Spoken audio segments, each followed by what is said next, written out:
O Flamengo ficou devendo contra o Internacional no jogo de ida da Libertadores. Rapaziada, começando mais um vídeo aqui no canal Dia de Jogo, esse é o tema do vídeo. Convidar você a deixar o seu like, a se inscrever no canal e compartilhar com aquele seu amigo que gosta de futebol, beleza? Bom, vi muita gente falando que o Flamengo ficou devendo contra o Internacional, a queda do primeiro para o segundo tempo ela é evidente e nítida. Vamos debater um pouco sobre esse jogo? Olha primeiro para os 45 minutos iniciais do primeiro tempo, tá? Onde o Flamengo, para mim, fez uma coisa muito anormal, que é amassar do minuto 1 ao 45 um adversário do tamanho do Inter. Dentro de casa, o Flamengo criou teve um volume de jogo muito grande, apesar de não ter criado tantas chances claras assim. Mas poderia tranquilamente ter saído do primeiro tempo com 2-0, talvez até um 3-0 se você quiser dar uma forçada a mais. Mas para mim o placar justo do primeiro tempo seria um 2-0, que o Flamengo não deixou o Inter respirar. O Inter não conseguiu passar do meio campo, trocar 5, 6 passes. A formação do Flamengo, mesmo sem o Arrascaeta, que é um desfalque pesadíssimo, tá? O Flamengo perde muito em criação sem esse 10. Mesmo sem o Arrascaeta, o Flamengo conseguiu criar, ter volume de jogo. O Plata jogando muito, muito bem. E o Flamengo chegou ao gol por volta dos 27 minutos, num gol de cabeça do Bruno Henrique na bola parada, né? Belo gol de cabeça, inclusive, do Bruno Henrique.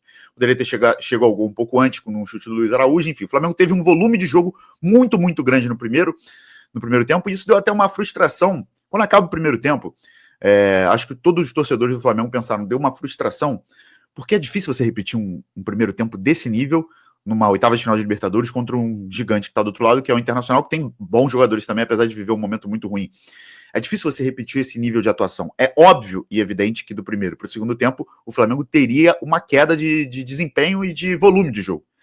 O problema é que quando você tem uma queda tão grande como foi a do Flamengo nos primeiros 25 minutos, né? Os primeiros 25 minutos do segundo tempo, o Flamengo sobreviveu ao Internacional. O Inter tem uma sequência, se eu não me engano, de 5 escanteios em 15 minutos. Não, 4 escanteios, perdão, em 15 minutos. Ele não assusta de fato, não leva tanto perigo ao gol do Rossi, né? O Inter termina o jogo, se eu não me engano, com 2 finalizações ao gol apenas. Não leva tanto perigo, mas é aquela bola que fica rondando ali na área. O zagueiro afasta, tira, escanteio, enfim. O Inter teve esse momento dentro da partida, desses 25 minutos do segundo tempo. E é óbvio que isso é ruim, óbvio que o Flamengo não quer que isso aconteça, ninguém projeta seu time para isso acontecer, mas é óbvio que o Flamengo teria uma queda de desempenho do primeiro para o segundo tempo, beleza? Depois disso, o Flamengo, depois das substituições, principalmente, quando sai o Alan, entra o Everton Araújo, inclusive vou falar sobre Alan já e atuações individuais, o Flamengo consegue estabilizar e deixa aquele jogo morno meio no banho-maria, vai levando, tem uma grande chance no final do jogo, né, que o Flamengo poderia abrir 2-0 ainda assim, não o faz, e termina o jogo 1-0 Flamengo. Vamos lá, sobre o jogo. O Flamengo ficou devendo? Respondendo a pergunta. Não, eu acho que o Flamengo não ficou devendo a atuação, não ficou devendo o resultado. O Flamengo ganhou o jogo, conquistou uma boa vantagem, leva uma boa vantagem para o Beira-Rio. Óbvio que o Inter pode reverter o placar, mas se o Flamengo for eliminado, gente, não vai ser pela atuação no Maracanã. Não vai ser porque deixou de fazer um gol no Maracanã. Se o Flamengo for eliminado, vai ser porque ele vai ter uma noite ruim no Beira-Rio. A gente tem que levar em consideração que a gente está falando de um time do Felipe Luiz que tomou apenas 8 gols no Campeonato Brasileiro. 18 rodadas. É assustador o quão bom é a defesa do Flamengo. O Flamengo tem a média de gols sofridos na temporada basicamente de um gol a cada 2 jogos. É muito, muito pouco. E o time cria para pelo menos fazer um gol por jogo. Então, assim, é muito, muito difícil você ver um Flamengo indo para o Beira-Rio tomando um 2-0. Até perder o jogo. Claro que pode acontecer, mas não é o provável, mas pode sim perder por 1-0 e acabar indo para os pênaltis. Mas se o Flamengo for eliminado, não será pela noite no Maracanã. Será pela noite do segundo jogo, do jogo da volta no Beira-Rio. Tá? Não acho um resultado ruim. Exemplo, como torcedor, se você me oferecesse antes do jogo, o Flamengo vai ganhar de 1-0 do Inter. Você aceita? Eu aceitaria. Inclusive, era o meu palpite pro jogo. E comentava com alguns amigos assim, cara, o importante hoje é o Flamengo levar uma vantagem pro Beira-Rio. Se o Flamengo conseguir levar uma vantagem, eu já acho que o Flamengo leva uma superioridade ainda maior do que já é o seu próprio favoritismo em relação ao Internacional, tá? Então, assim, não achei que o Flamengo ficou devendo. Acho que o Flamengo teve uma queda muito, muito grande. Esses primeiros 25 minutos do segundo tempo foram bem, bem nervosos. Se o Inter tivesse numa noite mais inspirada, poderia ter chegado ao gol empatado, e aí a gente estaria falando de outro jogo. Mas, ao mesmo tempo, o Flamengo poderia tranquilamente ter saído com 2-0 no primeiro tempo. Tranquilamente, tá? E agora eu quero falar de atuações individuais, antes de eu falar de estilo de jogo do Felipe Luiz, que eu acho que muita gente ainda não pegou uma ideia desse time do Felipe, tá? Atuações individuais, eu quero elogiar a atuação do Jorginho, mais uma vez, é incrível, o cara deixa para tomar decisão no último minuto, no último segundo, é uma calma para jogar absurda. É assim, o Jorginho é um craque absoluto. Em compensação, o cara que tá do lado dele é o Alan. E eu vi muita gente falando, o Alan fez um bom jogo. Gente, se esse é o bom jogo do Alan, o Flamengo tem problemas. E eu venho alertando aqui que é um problema você entrar numa noite de oitavas de final de Libertadores e a sua opção ser Alan ou Everton Araújo. Não existe. Não existe. E eu prefiro optar pelo Everton Araújo, inclusive eu acho que será ele no Beira-Rio, porque ele, querendo ou não, entrega algo pro Flamengo. Ele entrega imposição física, bola aérea, volume de marcação, fisicalidade no meio campo, pegada no meio campo. Porque o Alan não é um cara físico, o Jorginho muito menos, é um dos poucos defeitos do Jorginho. E se esse aí é o jogo bom do Alan, tudo bem. Eu achei que o Alan fez um jogo ok, tá? Ok. Na escala Alan, de 0 a 10, foi um jogo 9 do Alan pelo Flamengo.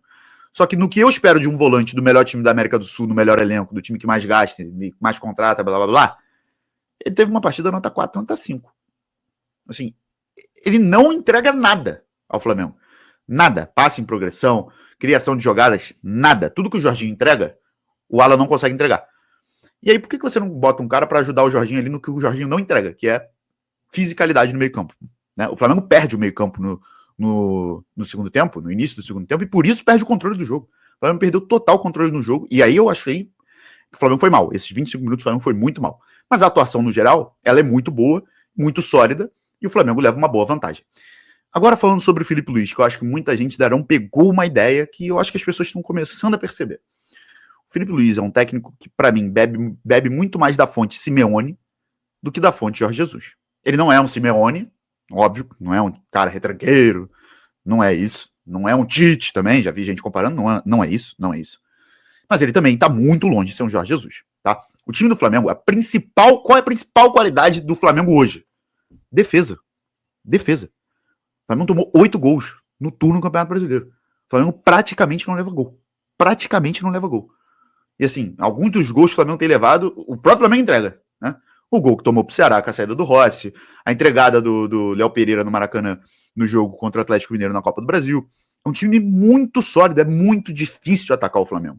Por 2 motivos. 1, porque a zaga é excelente. 2, porque o sistema de marcação do Flamengo também é excelente, tem um bom técnico competente nisso. 3, se você atacar muito o Flamengo, você deixa espaço lá atrás, e aí o Flamengo, com os jogadores que tem, ele vai fazer gol, e aí você vai perder o jogo. Então é muito difícil atacar o Flamengo por vários fatores.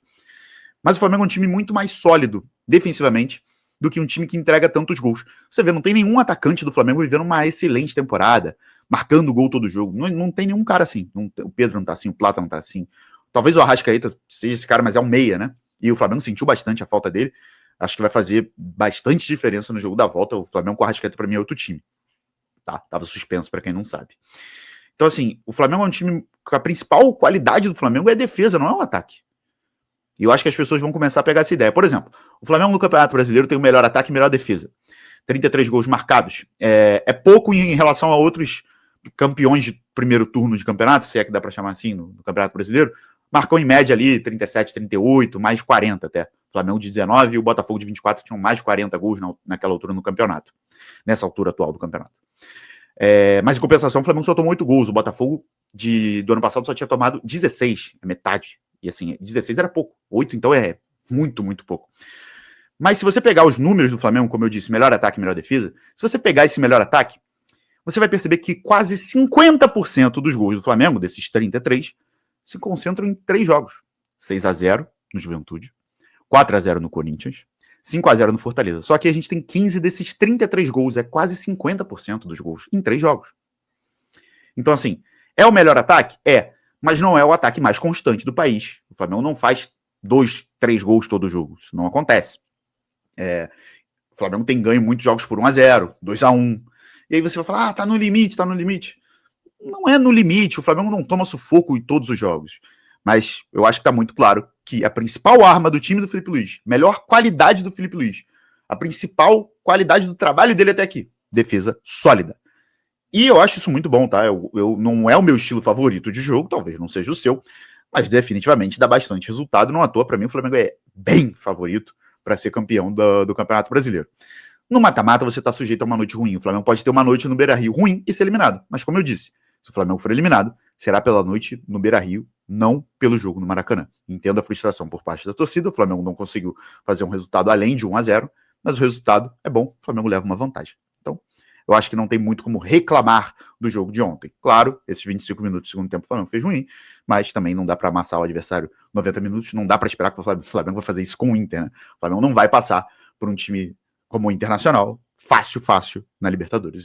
Se isso acontecer, o futebol brasileiro tá em perigo. Mas enfim, rapaziada, essa é a minha análise. Quero saber a opinião de vocês, gostaram ou não gostaram do jogo, concorda com a minha análise, discorda, comenta aí e segue o canal para não perder os próximos vídeos, tá? Se inscreve aí, compartilha com aquele seu amigo, aquele ritual que você já sabe, fechou? Valeu e até a próxima.